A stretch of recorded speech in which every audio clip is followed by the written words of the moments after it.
नाजरीन, मुजस्समा साजी क्या है, तारीख़ में इसकी अहमियत और लवाजमात क्या हैं, फ़ाइन आर्ट की अहम शाखें कौन सी हैं, ड्राइंग की कलीदी हैसियत क्यों है, वुड कार्विंग, 3D और लॉस्ट वैक्स कास्टिंग से क्या मुराद है, रंगों की ज़ुबां होती है, रंग बातें कैसे करते हैं। इन तमाम सवालों का जवाब देखने के लिए आइए सुनते हैं हबीब आलम। बिस्मिल्लाहिर्रहमानिर्रहीम। अस्सलामु अलैकुम नाजरीन, हिस्टोरिया टीवी के साथ गाजी मोहम्मद अब्दुल्ला का अस्सलामु अलैकुम। एक दफ़ा फिर आपकी खिदमत में एक इंतहाई बेहतरीन दोस्त, एक बेहतरीन आर्ट और डिज़ाइन और मुजस्समा साजी के माहिर, हमारे बहुत ही प्यारे डॉक्टर हबीब आलम साहब। आप एसोसिएट प्रोफेसर हैं Punjab university college of art and design में।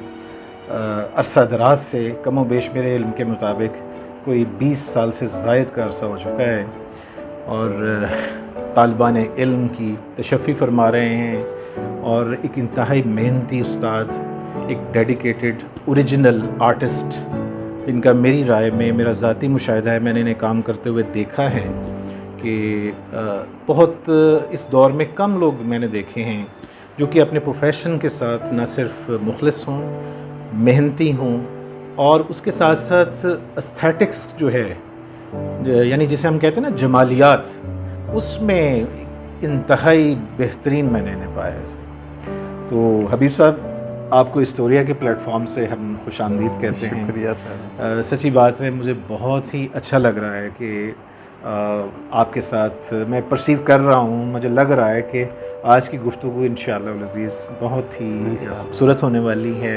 मैं एक खूबसूरत इंसान के पास बैठा हूँ, एक खूबसूरत आर्टिस्ट के पास बैठा हूँ। सो नाज़रीन, इससे पहले कि हम आगे बढ़ें, हमारा आज का जो मौजू जो मेरे जहन में है वो ये है कि हबीब साहब चूँकि आर्ट एंड डिज़ाइन के माहिर हैं, प्लस सबसे अहम जो बात है ये मुजस्समा साजी का जो फ़न है, जिसका इंसानी तारीख़ में, हत्ता कि मैं समझता हूँ कि एशिया की तारीख़ में, एशियाई अक़वाम की तारीख़ में और हत्ता कि बहुत सारे मुसलमानों की जो तारीख़ है उनमें भी इसका बड़ा एक अहम किरदार रहा है। तो हबीब साहब, बहुत सारे सवालात हैं, एक तालिब इल्माना किस्म के सवालात हैं, तो वो मैं नाज़रीन की इजाज़त से आपसे पूछना चाह रहा हूँ। पहले तो ये बताइए कि मुजस्समा साजी है क्या? अस्सलाम वालेकुम। मेरा ख़्याल है कि मुजस्समा साजी बताने से पहले थोड़ा सा, चूँकि आपने स्टार्ट वहाँ से लिया था, इसलिए मैं अपने इंट्रोडक्शन से स्टार्ट ले लूँ तो बेहतर होगा। जी जी, बिल्कुल बिल्कुल। एक्चुअली बात यह है कि मेरे फादर वुड कार्विंग किया करते थे इंडिया में, और वो टेक्निकल किस्म की होती थी जिसको पैटर्न मेकिंग कहते थे। यानी मैं अगर सादा ज़ुबान इस्तेमाल करूँ तो लकड़ी पर कंधा साजी का काम। हाँ, या कुछ मेरी नहीं, कुछ मुख्तलिफ था इससे। जी जी, फरमाएं। एक्चुअली अब जो कंप्यूटराइज दौर है ना, जी जी, पहले जो जितने भी टेक्निकल पार्ट्स होते थे मुख्तलिफ मशीनरीज के या गाड़ियों के, वो सारे पहले मैनुअल बनते थे, उनके मोल्ड्स। ठीक है। और उनके फिर जो कास्ट निकलनी होती थी वो भी मैनुअल बनते थे वुड के। ठीक है, ठीक है। उनको अर्फ़ आम में जो यहाँ की लोकल लैंग्वेज है या इंडिया की, इस सब कॉन्टिनेंट की, इसमें अर्फ़ आम में तो उसको पाटर्न कहते हैं, पाटर्न मेकिंग। ठीक है। Actually that is pattern making. ठीक है। तो वो जो पैटर्न मेकिंग थी ना, वो फादर किया करते थे। वो बहुत पैटर्न मेकिंग को अवामी सतह पे वो गलत उलाम हो गया। हाँ जी, बिल्कुल। ठीक है। तो वो बहुत मुश्किल काम होता था। तो वो मुझे याद है कि जब मैं चूँकि हैदराबाद से बिलोंग करता हूँ, इसलिए मैं वहीं का हवाला दे रहा हूँ कि जब फादर मेरे माइग्रेट किया उन्होंने इंडिया से पाकिस्तान, जी जी, तो उस वक्त सिर्फ दो ही, हैदराबाद कराची में दो ही लोग सिर्फ पैटर्न मेकर थे। अच्छा। एक मेरे फादर थे और एक और जो थे वो भी कज़न ही थे। वो आपके वालिद मरहूम जो हैं, उनका इसमें ग्रामी क्या? मेरे फादर का नाम सैयद अली कासिम था। जी जी, माशाल्लाह। तो वो बहुत ज़्यादा मेहनती और आर्टिस्ट माइंड आदमी थे, आर्टिस्ट ही थे एकदम। तो ये बैकग्राउंड बताने का मकसद ये था कि असल में बचपन से चूँकि मैंने उनको देखा, इसलिए दो चीज़ें मेरे जहन में रच बस गई। एक तो वो तो थी मेहनत वाली साइड, वो तो उसमें जीन्स में आता ही है। जी जी बिल्कुल। लेकिन ये कि जो उनकी टेक्निकल कार्विंग की साइड थी वो मैंने इनहेरिट की। ठीक है ठीक है। उन्हीं के पास बैठा रहता था मैं। और तीसरी जो चीज़ थी वो थी वुड। सही सही। वो जो वुड यूज़ करते थे वो देयार थी। अच्छा। जिसको इंग्लिश में देवदार कहते जी हैं। जी जी। वो देयार की लकड़ी थी। अब वो देयार की लकड़ी मेरे आज तक मेरे जहन में जो है ना उसकी खुशबू बैठी हुई है। एक नॉस्टैल्जिक फीलिंग। बिल्कुल सही।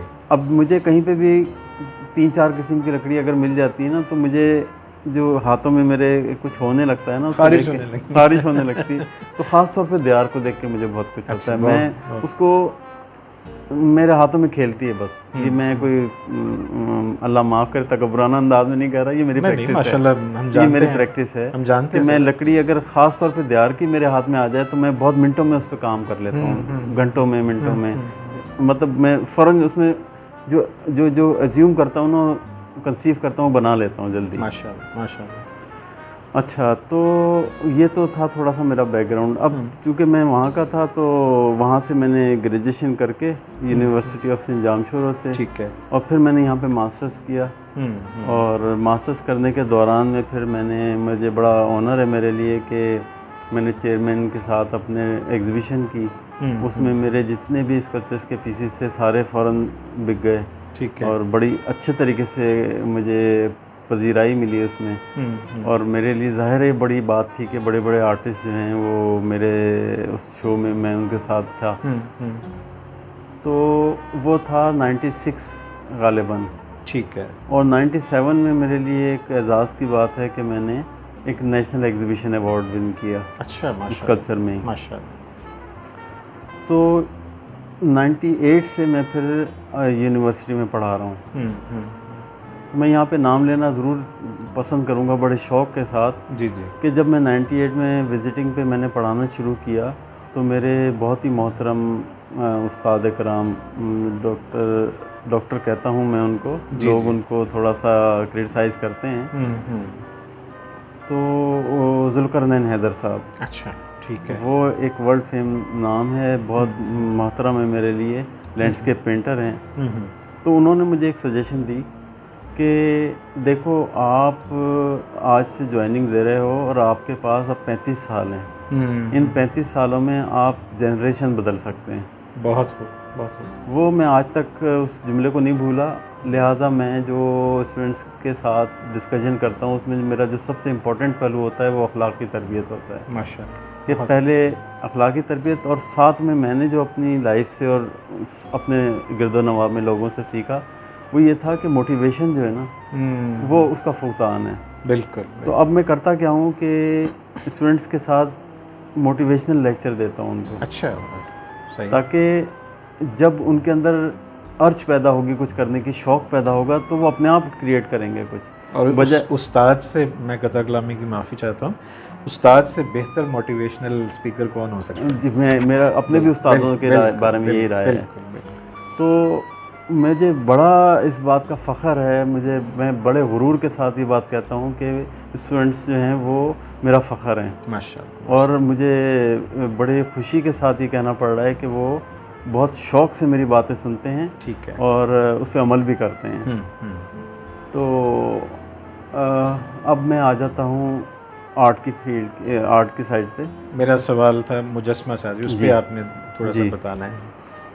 तो एक्चुअली फ़ाइन आर्ट जो है ना एक फ़ील्ड है जिसके अंदर 3-4 सब्जेक्ट्स होते हैं। ठीक है। एक मिनिएचर पेंटिंग है, एक पेंटिंग है, एक प्रिंट मेकिंग है और एक स्कल्पचर है। ठीक, मुजस्मा साजी। ठीक है। और इन चारों की जो मदर है ना वो ड्राइंग है। ठीक है। तो जो ड्राइंग अच्छी नहीं कर सकता वो चारों चीज़ों में अच्छा नहीं हो सकता। बहुत अहम बात सर। और चूँकि हबीब साहब, मैं समझता हूँ हमारे नाज़रीन में एक बड़ी अहम जो तादाद है उन तलबा की है, तालबात की है जो ज़िंदगी में कुछ आगे बढ़ना चाहते हैं और उनके अंदर ईगरनेस भी है। तो स्कल्पचर जो है ये मुजस्मा साजी को कहते हैं, जो हमने आज हबीब साहब से ये सीखा है। जी सर। जी बिल्कुल। तो उसमें मैं बता रहा था कि जो बेस है वो ड्राइंग है। बहुत सारे लोग, अब मॉडर्निज्म आ रहा है ना, वो कहते हैं कि जी आज आप जिस चीज़ में फील्ड में जाना चाहते हैं इग्नोर करें, ज़रूरी नहीं कि प्रोसेस से गुजर के जाएं। आप अर्न करना मकसद है, आप जिससे मर्ज़ी ड्राइंग करवाएं, असल में जो आप बना रहे हैं वो आपका है, उसको ऑन करें आप बस। यानी वो मयार जो है उससे हट रहे हैं। हाँ जी, लेकिन जो असास है ना ड्राइंग, जी जी, किसी चीज़ की वो असास है, वो है ड्राइंग। और जो ड्राइंग सीख कर प्रॉपर तरीके से करने के बाद आएगा, वो पहला स्टेप है, उसके बाद उसका कॉन्फिडेंस लेवल बहुत ऊपर होता है। मुझे हबीब साहब इस बात से एक मिसरा याद आ रहा है कि हमारे उस्ताद मोहतरम थे मास्टर मोहम्मद अली साहब मरहूम। मैं समझता हूँ इतने नस्तालीक और बेहतरीन इंसान थे कि चलते फिरते इदारे थे। तो वो अक्सर ना एक बहुत सारे अशारा में कहते थे, लेकिन एक शेर बतौर नसीहत के उनका कहने लगे, 100 बार जब अकीक कटा तब नगी हुआ। तो अब ये जो आप बात में मुझे वो मिसरा याद आ गया, 100 बार जब अकीक कटने वाली बात है, सही बात, एक दिन में ये हासिल नहीं होता। हाँ नहीं। तो अब ये मैं जब उनके साथ अपने स्टूडेंट्स के साथ कम्युनिकेट करता हूँ, तो सबसे पहला मेरा जो लेक्चर होता है उसमें मैं उनको यही एडवाइस करता हूँ कि आपको 3 चीज़ों से प्यार होना चाहिए, तब आपको कुछ प्रोड्यूस करेंगे। कुछ लर्न करने के बाद वो एक टीचर हैं उस स्टूडियो के जहाँ पे आप काम कर रहे हैं, दूसरा स्टूडियो खुद है, एनवायरनमेंट उसका, ठीक, उससे आपको प्यार होना चाहिए, और तीसरे आप खुद हैं। सही सही। अगर आपकी अपीयरेंस, आपकी अटेंडेंस, आपकी पंक्चुअलिटी, आपका शौक़, आपका इंटरेस्ट, आपके वहाँ पे रहना और आपका उस एनवायरनमेंट के साथ प्यार करना, अगर ये 3 चीज़ें इकट्ठी नहीं होंगी तो आप प्रोड्यूस कुछ नहीं कर पाएंगे। क्यों नहीं कर पाएंगे प्रोड्यूस? इसलिए कि आप लर्न कुछ नहीं कर सकेंगे। बहुत अहम बात, बहुत अहम बात। तो इसलिए मैं उनको ये कहता हूँ कि अगर मैं आपका रजिस्टर लेकर प्रेजेंट लगाता जाऊँ तो इससे कुछ नहीं होगा।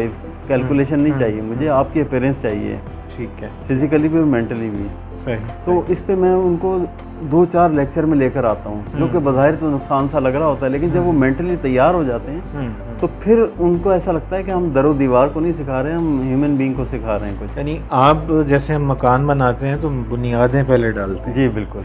और जब तक बुनियाद अच्छी मजबूत नहीं होगी, उसमें हर पहलू का ख्याल नहीं रखा जाएगा, ये कैसे मुमकिन है? ये फितरी बात है कि वो इमारत अच्छी नहीं बन सकेगी। जी बिल्कुल। तो अब मैं आता हूँ स्कल्पचर की साइड पे। अगर आप बहुत पीछे जाएं तो आप ये देखेंगे कि हड़प्पा मोहनजोदड़ो में जो सील्स वगैरह होती थी वो एक कम्युनिकेशन का ज़रिया थी। बिल्कुल। और वहाँ से उसके कल्चर का भी हमें पता चलता है। तो जब 3 और 4, 3.5 और 4,000 साल और 8,000 साल और 5,000 साल मुख्तलिफ जगहों के मुख्तलिफ एरियाज़ के लिहाज से डिस्कस कर रहा हूँ जर्नली में, तो वहाँ पे हमें जो हिस्ट्री मिलती है उसमें पता चलता है कि वो जो उनके आर्ट की चीज़ें थी ना, वो महज मुजस्मे नहीं थे, वो कम्युनिकेशन थे। चाहे वो अजंता एलोरा केव्स ले लें, चाहे कोई से भी हम आर्ट के उनके ले लें, तो उनका कोई कम्युनिकेट करने का एक ज़रिया थी वो। बिल्कुल। तो एक्चुअली आर्टिस्ट के लिए सबसे इम्पॉर्टेंट चीज़ होती है टू कम्युनिकेट दी अदर्स। जो कम्युनिकेशन के लिए जो टूल्स होते हैं उसमें पेंटिंग भी है, उसमें प्रिंट मेकिंग भी है, उसमें स्कल्पचर भी है, उसमें सिंगिंग भी है, उसमें म्यूज़िक भी है, यानी वो तमाम फ़नून। बिल्कुल बिल्कुल बिल्कुल सही। तो इसलिए वो कम्युनिकेट करने के लिए टूल जो है एक स्कल्पचर है। अब हर किसी की अपनी अपनी एक नेचर होती है, उस नेचर के मुताबिक वो या तो शायरी शुरू कर देता है, हाँ। या वो पेंटिंग करता है या कुछ करता है। तो इसमें हमारे फील्ड में वो लोग आते हैं जिनको अपनी चीज़ों को कम्युनिकेट करने के लिए 3D चीज़ का सहारा लेना पड़ता है। तो 3D जो वो हैं, वो जो आपके सामने मुजस्सम मौजूद हैं, जिनको आप घूम फिर कर देख सकते हैं और जिनको टच कर सकते हैं, जिनको आप मुख्तलिफ जगहों से मुख्तलिफ तरह का पाते हैं, वो आपको जो कम्युनिकेट करती हैं, वो फिर कम्युनिकेशन महदूद हो जाती है। तो इसलिए समझने वाले भी कम होते हैं वो लोग। वो जो एक्सप्रेशन है, वो एक्सप्रेशन, वो जो तासुरात हैं। अच्छा, मैं तो एक बड़ी तालिब इल्माना, चूँकि इंसानी तहज़ीब का मैं एक अदना सा तालिब इल्म हूँ, तो मुझे इस वक्त इस बात से ज़हन में स्ट्राइक हो रहा है कि सुमेरी जो तहज़ीब थी, जो कि अभी तक की जो नोन हमारे पास हिस्ट्री है, तो अब तक एक कंसेंसस है कि इंसानी तारीख़ की एक पहली बाकायदा तहज़ीब थी और इसने बड़े गहरे असरात मुरतब किए। तो इनके यहाँ ज़ाहिर है, चूँकि मज़हब के हवाले से हम जानते हैं कि ज़माना कदीम में खुदा के तसव्वुरात मुख्तलिफ़ तरह से थे, तो एक चीज़ बड़ी कॉमन है सुमेरी आर्ट में कि इन्होंने वो जो लैपिस लजूली जो है पत्थर है जो अफ़गानिस्तान में बहुत ज़्यादा मिलता है सेंट्रल एशिया, इसका बहुत इस्तेमाल हुआ है और इस कलर का, यानी ये समझ लीजिए कुछ इस तरह का जो हमारे पर्दे के कलर है कुछ इस तरह। तो उसमें ख़ास तौर पे उनके यहाँ आर्ट में वो जो यानी वो जो खुदा से उनकी जो आपस में जो कम्युनिकेशन होती हैं, तो उन मुजस्मों से हमें पता चलता है कि वो खुदा के बारे में तसव्वुर क्या रखते थे। मिसाल के तौर पे जब वो खुदा को देखते हैं कि वो कायनात बना रहा है, उनके तसव्वुरात थे।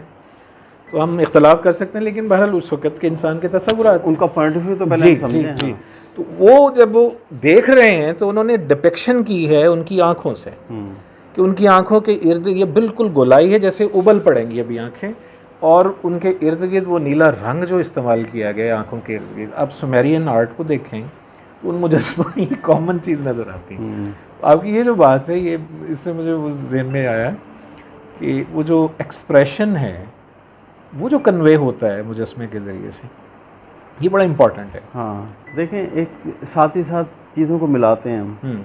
आप ये देखें, आप बात लेपस लजुली की जो बात कर रहे हैं, असल में बात हम कलर की करते हैं पहले। बिल्कुल बिल्कुल। स्टोन की तो अपनी वैल्यू है ही ना, लेकिन हम कलर है अपीयरेंस तो कलर से है ना। बिल्कुल वो है ब्लू कलर। बिल्कुल। अगर आप कृष्णा को देखें, हाँ हिंदुइज्म में उसमें आप देखें उसको ब्लू पेंट किया हुआ है सब में mostly. Y?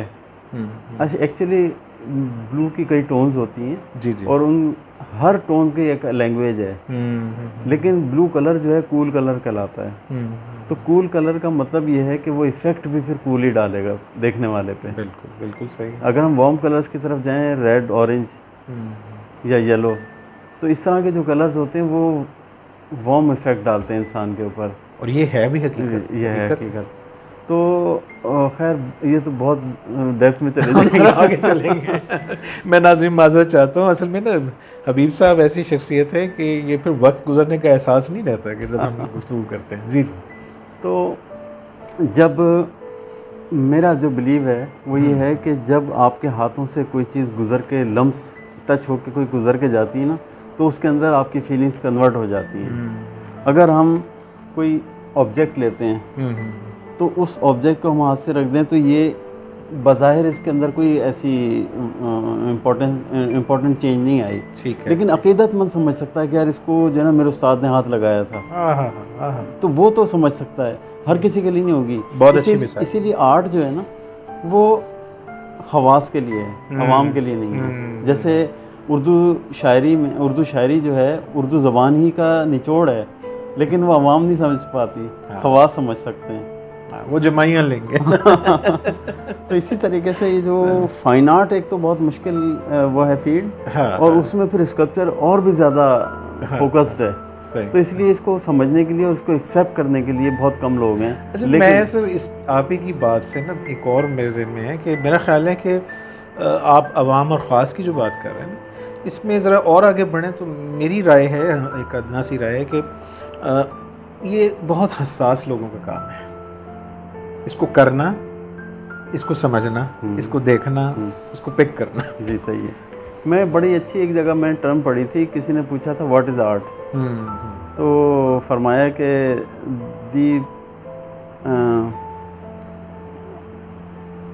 The placement, the actual placement of the art is of the objects is called art. ठीक है, ठीक है। To place the things at their right place is called art. वाह वाह, बहुत अच्छा, प्रिसाइज। हाँ, अब आप ये देखें कि इसके लिए ज़रूरी नहीं कि उसने आर्ट पढ़ा हो। मिसाल के तौर पे गांव में एक औरत है, कच्चे घर में रहती है, कभी भी ऐसा नहीं होगा कि उस बीच में चप्पलें उखेड़ दी, डाल दी, फेंक दी, और ये वो उसको सजाने संवारने का तरीका है, बर्तनों को ऐसे सजाना वजाना, दैट इज़ कॉल्ड आर्ट। बिल्कुल। अब उसने पढ़ा तो नहीं कहीं। बिल्कुल। तो एक्चुअली यही बात मैं कहना चाह रहा हूँ, आर्ट एक्चुअली एक रीढ़ की हड्डी की हैसियत रखती है सोसाइटी में। बिल्कुल, इंसानी जिबिल्लत, लेकिन उनको खुद नहीं पता होता। बिल्कुल सही है, बहुत खुद सही, दुरुस्त फरमाया। अब उस आर्ट के अंदर स्कल्पचर को अगर लेकर आए तो ये और भी ज़्यादा वैल्यूएबल है, और इसीलिए उसके ऊपर क्रिटिसिज्म भी ज़्यादा होता है।